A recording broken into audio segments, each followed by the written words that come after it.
भाग 1 15वीं सदी के अंत तक भारत का व्यापारिक परिदृश्य और पुर्तगालियों का आगमनीय गाथा 15वीं सदी के उत्तरार्ध से प्रारंभ होती है, जब भारत व्यापारिक गतिविधियों का केंद्र था, जहां का हर व्यापार तारा हमारी धरा पर अजस्र ऊर्जा भरने वाला था। मसाले, कपड़ा, रेशम और रत्नों की कहानियां अरब व्यापारियों द्वारा यूरोप की व्यस्त गलियों को मोहित कर देती थी। जमीनी या रेशम मार्ग अब सीमित, मूल्यवान और असुरक्षित हो चला था। 1453 में उस्मानी तुर्कों का कॉन्स्टेंटिनोपल पर कब्जा एक नया मोड़ लेकर आया, जिससे एशिया और यूरोप के बीच के व्यापार ने एक अनिश्चित दिशा पकड़ी। यही वो घड़ी थी जब यूरोपीय देशों ने नए समुद्री रास्तों की तलाश में अपना भविष्य देखा। वास्को द गामा का आगमन 1498 इस बदलती सजीवता में विश्व प्रसिद्ध पुर्तगाली नाविक वास्को द गामा कालीकट की भूमि पर कदम रखते हैं।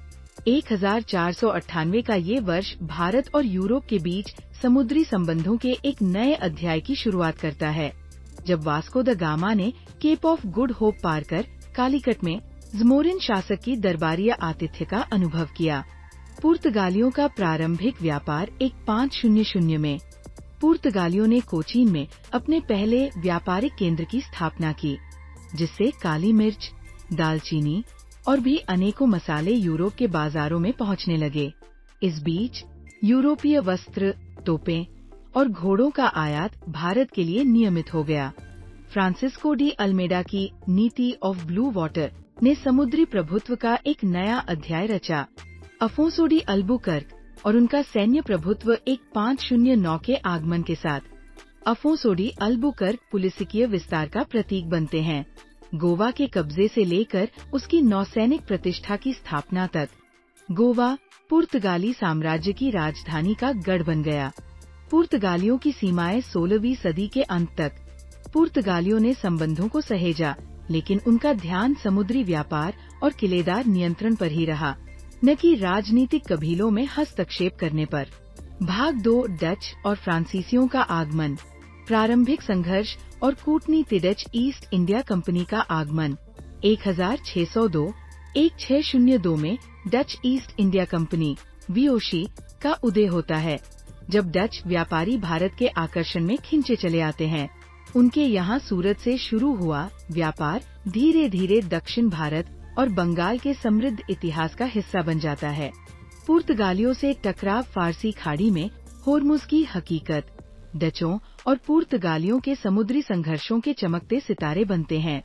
पुर्तगालियों की ऊंचाइयों को फारसी खाड़ी में धकेलकर प्रयोग साबित करते हुए डचों ने इस खेल में नई लंबाई और चौड़ाई जोड़ी।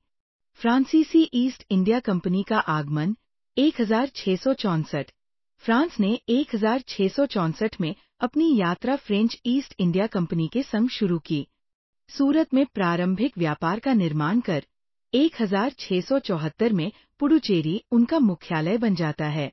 चंद्रनगर और माहे फ्रांसीसी सपनों का उत्कृष्ट उदाहरण बनते हैं।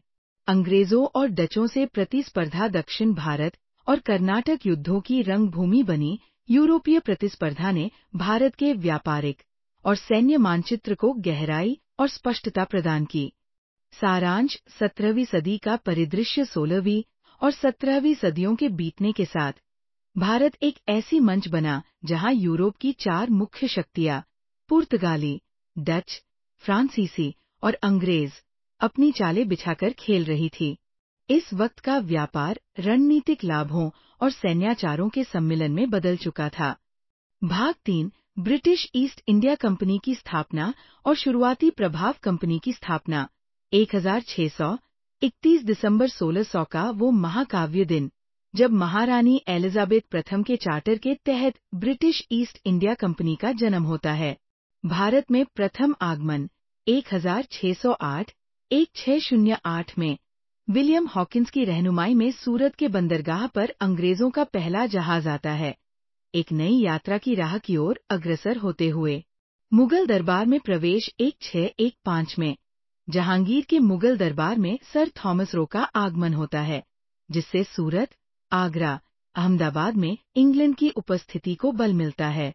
मुख्य ठिकानों का विकास। इस ऐतिहासिक पथ की कहानियों ने मद्रास 1640, बॉम्बे 1661 और कलकत्ता 1690 को अंग्रेज व्यवसाय की पटकथा में मुख्य भूमिका निभाने के लिए चुना, प्रत्येक एक विस्तृत व्यापार रास्ते के गवाह बनते हुए।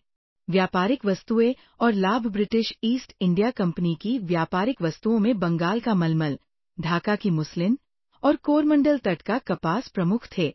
ब्रिटेन के बाजारों में भारतीय अस्तित्व को हर गलीचे पर ला बिखेरते। कंपनी का प्रारंभिक राजनीतिक रुख। प्रारंभिक वर्षों में कंपनी का मुख्य उद्देश्य केवल व्यापार था, न कि राजनीतिक शासन। वे स्थानीय शासकों से समझौते कर व्यापारिक विशेषाधिकार लेते थे और टकराव से बचते थे। लेकिन 18वीं सदी में मुगल साम्राज्य के पतन और क्षेत्रीय शक्तियों के उदय ने अंग्रेजों को धीरे धीरे राजनीति और युद्ध में भी सक्रिय कर दिया।